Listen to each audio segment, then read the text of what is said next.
Creative Magic Club.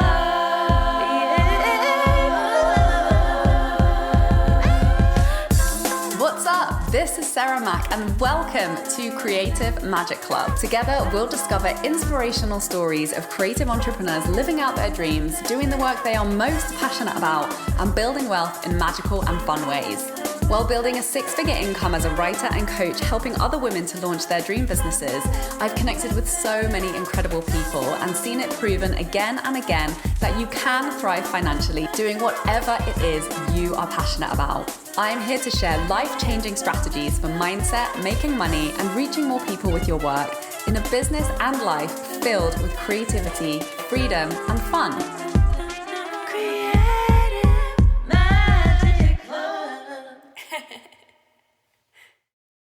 Hi everyone, welcome to the show. I'm super excited to introduce my guest today. We have with us Mandy Podlesny, who is an empowered eating coach who helps women ditch the diet drama, fix their relationship with food, and learn to love themselves confidently, even naked. Hi Mandy, thank you so much for joining us. Hi, thanks so much for having me. So tell us a little bit about your story. How did you end up doing the work that you do today?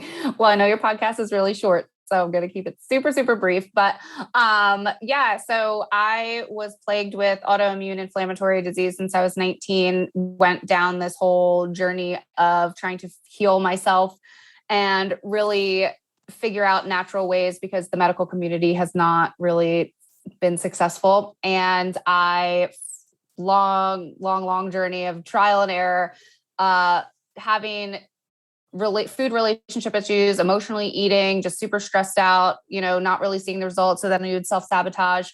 I finally found the power of pure therapeutic ketones as well as the low carb ketogenic lifestyle. And that has been a game changer for me.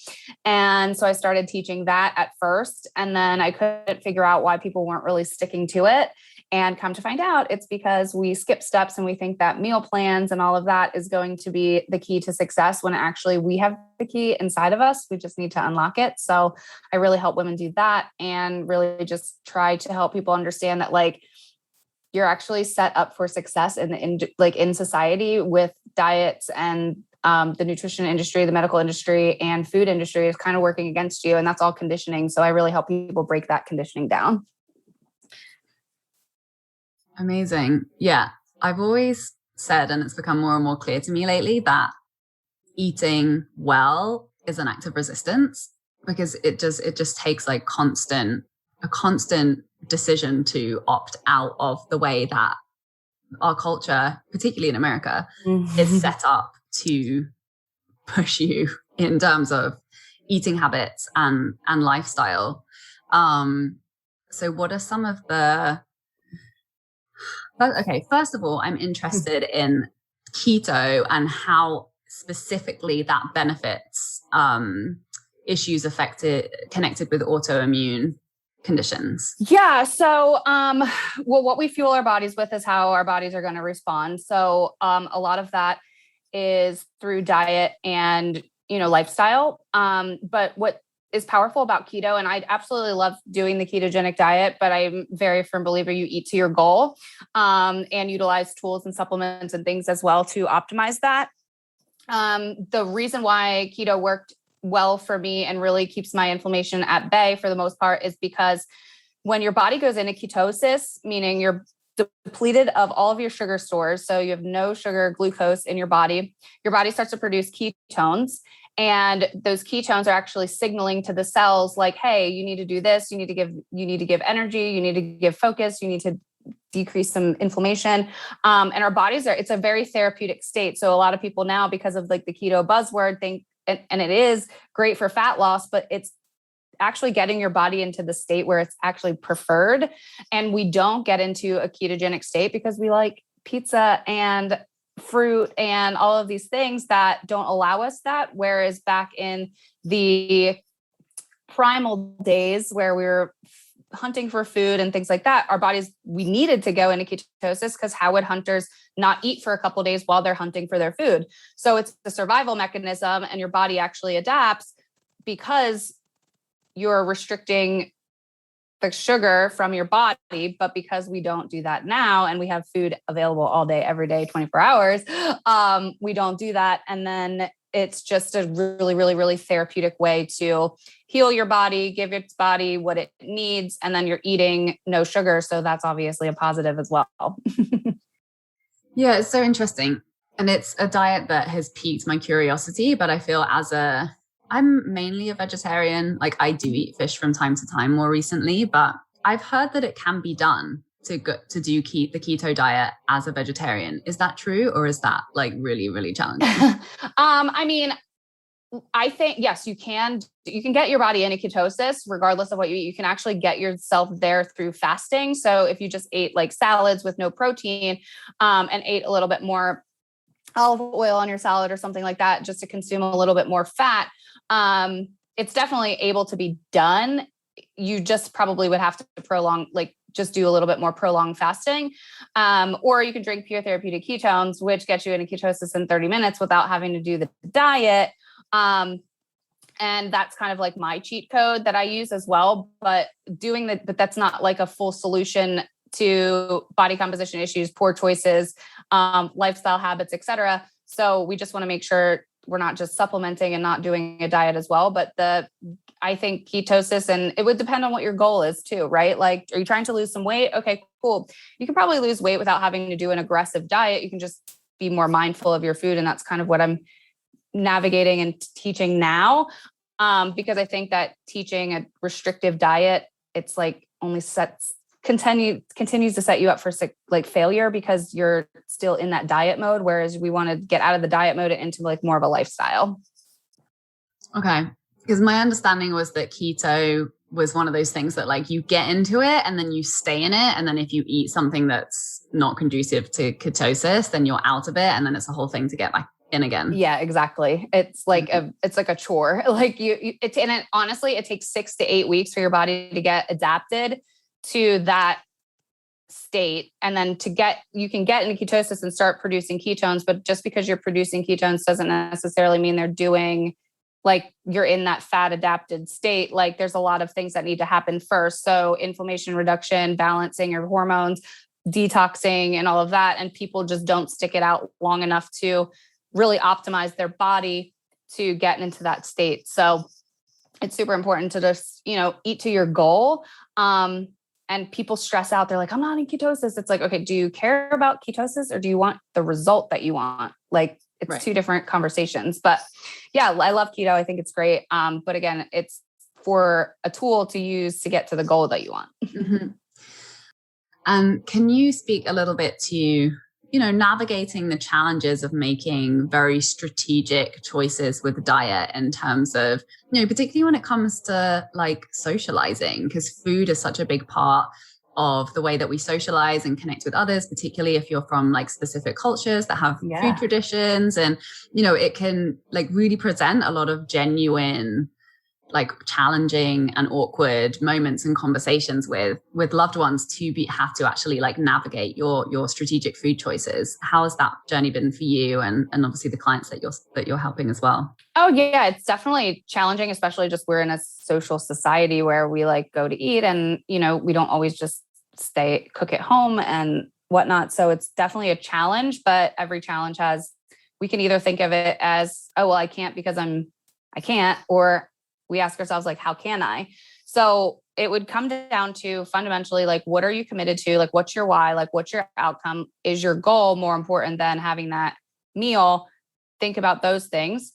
I also have this little thing where I say, okay, what would a person choose who loved themselves? Right? Not saying that you're not able to like enjoy your family traditions, whatever those surround food, because those traditions or those foods that are maybe like not on quote the diet doesn't necessarily mean it's going to completely derail it if you have some rice or bread or anything like that. Like that's not going to kill you. Don't give the bread power, but make small good choices around that by only eating a little bit and not a whole bunch.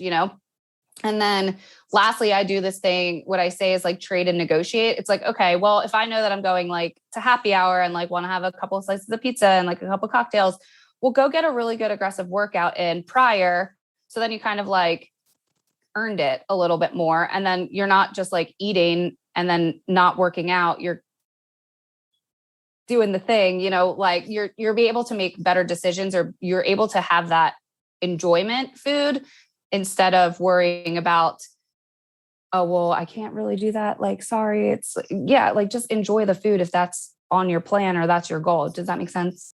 Totally. Like you're filling up your health cup. Yeah. Or you're negotiating on some of the things that support you. Yeah. I totally get that.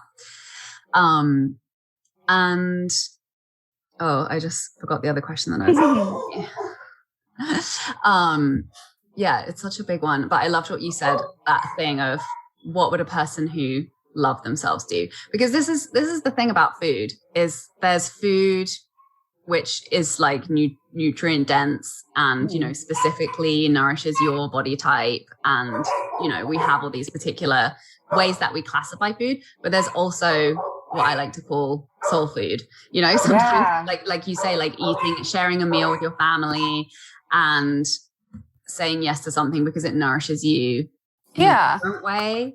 Like how do you kind of, I don't know, do you have any way of sort of navigating like that within the framework of kind of diet culture?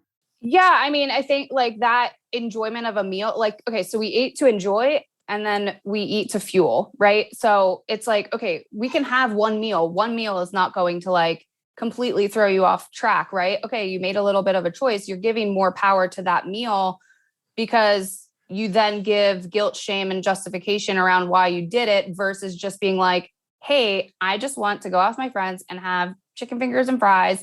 I don't know. Or just like it's okay to have that chicken fingers and fries. The problem is the chicken fingers and fries over and over and over again becomes a problem. So not giving that one meal power over you and all of your other choices because you're in a guilt shame cycle versus just being like, hey, I'm going to have chicken fingers and fries with my friend Sarah and we're going out and it's like no big deal. Right. And then I hate that concept of like on and off again, but like I will get back on track or make a better decision the next time versus waiting. Oh, I'm going to start Monday. Well, I'm going to just eat like a trash can all day long. Like those are language patterns and things that actually people say to justify that. But like, it's not that big of a deal. You can enjoy chicken fingers and fries on occasion and have it not be a big deal. Yeah. And I think you've touched on like the real issue of diet culture, which is the narratives of guilt and shame and blame around our bodies and around what we eat. And that's the hardest part of it is, the obviously like internalizing unconsciously so much of the time messages around what our bodies should be and shouldn't be. And just also a lack of information and a lack of education, and the fact that our culture generally is set up to make it harder to make healthier choices, even though obviously it is getting better and better and it is getting easier and easier. And to an extent, that's mindset and habit change, right? But I really loved what you said about where am I giving my power to food? Where am I allowing this situation and this relationship with food to feel not good about myself, or to create a narrative that's not supportive or not making me feel good? And I feel like that's probably the trap that most women are in, who are constantly we're all constantly navigating other people's opinions of our bodies just as a result of the culture that we live in. So I presumably mindset is like a huge part of the work that you do. Yeah. Posting those stories. Yeah. I say the meal plan's not going to fix you. It's your mind. Like we have this conditioning that we need a meal plan, or we have to be on a diet or off a diet, or I feel bad because I'm not on a diet, or I want to do keto, or like, so that's that one component. Plus then you have your emotional trauma and all the other things that you've been through your entire life. How was your food relationships developed since you were young? And you might have, the baby's crying, give them some Cheerios. Like you are literally conditioned from a baby to stop crying with food. I mean, that's how it's been in most of my own house, and then my client's house. So you're already set up as a young child to fail. And then you have McDonald's. I'm loving it. Like Red Bull gives you wings. Like, it's just like these food, you're getting hit from all sides. So you're literally stuck in a trap. And in order to get out of the trap, you have to tap into your personal power unlock yourself and be like, hey, I don't need to listen to any of that narrative. I have to create my own. So I love that. And what is the message that you really wish more people knew, to have a more empowered relationship with food? That willpower is never going to be the solution. Like trying to find willpower outside of yourself. It's like, okay, well, willpower only lasts so much because it's circumstantial. And you have personal power inside of you that you need to tap into. And that's literally what I do all day. It's like really teaching self-love and personal power and confidence and, that kind of like mindset around that, which contributes to your dietary choices. Because if you love yourself, you're going to make better decisions. So sometimes we just forget that we have personal power and that we need to re-love ourselves. I love that. So how do you define the difference between personal power and willpower? So willpower is like gearing up for Monday, right? Like I'm going to gear up for Monday. I'm going to get on a diet and I'm going to get through it, right? And that's like needing willpower to get through a diet, right? Instead of, okay, I have personal power. I would like to today make a better choice than I did the last meal. So that's personal power, not giving that chicken fingers and fries the power. You have the power to be like, hey, I would like to have that chicken and fingers and fries. Okay, next meal, having a salad, going for a workout. Like that's personal power versus it takes way less energy to do that. But people don't understand that. And that's my job. But it takes a lot less energy to do that than it does to be like, all right, I'm going to do it. And then you deplete your energy when you quote unquote fail because you didn't have enough willpower, air quotes, to complete what you had designed to do or set out to do. And you're not a failure as a result. You just are relying on a temporary motivation versus just being motivated to do it for yourself. Right. Like acknowledging your power to make a choice, not based on emotion, not based on habit, but based on your actual priority and desire and like true outcome that you want, not what sounds nice or what you think you should do. Right. Like replacing like my desire is to eat pastries every single day, like I just did in Italy for the last week. My desire is to feel vibrant and healthy and to support my health and my longevity. Yeah. No, and I love that. And I think even a week of pastries, in Italy, okay, cool. That's an experience, right? And I think that people forget that too. It's like, okay, this is like a once in a lifetime. I don't know if you're from there or whatever, but like, okay, I'm going to Italy. I want to enjoy all the pastries. I'm probably never going to go back there. This is my case. I'm going to eat all the pastries and all the pizza and all the pasta and everything that I want for the entire week because I want to have a full experience. But then when I get back home, I know, okay, well, I just did all of that. Okay, I'm probably feeling tired and carb overload and need to get some workouts in and lay off the wine and, that's a life experience that you should tap into. But with the acknowledgement that like, I love myself enough to know that one, I'm not going to give that entire week and that entire week's not going to cause all of this other drama when I get home. I enjoyed my week. It was great. Now I'm back. Okay, let's do the healthy thing of eating well and moving our bodies. Totally. I love that, framing it as like food within life experience. Yeah. And aligning the choice with that. I love that. Thank you so much. This is such an important conversation. Thank you for sharing all of your wisdom with us today. And where can people find you? What have you got going on at the moment? Thank you so much for having me. I appreciate it. Everybody can come to my website, mandyp.com, or follow me on Instagram at moremandyp. Thanks, Mandy. Thank you, everybody, for watching. Please like, subscribe, and go and review Creative Magic Club on wherever it is that you listen. And I will see you next week. Bye. For more inspirational content, head over to my website withsarahmac.com and please support the show by liking, commenting, and subscribing.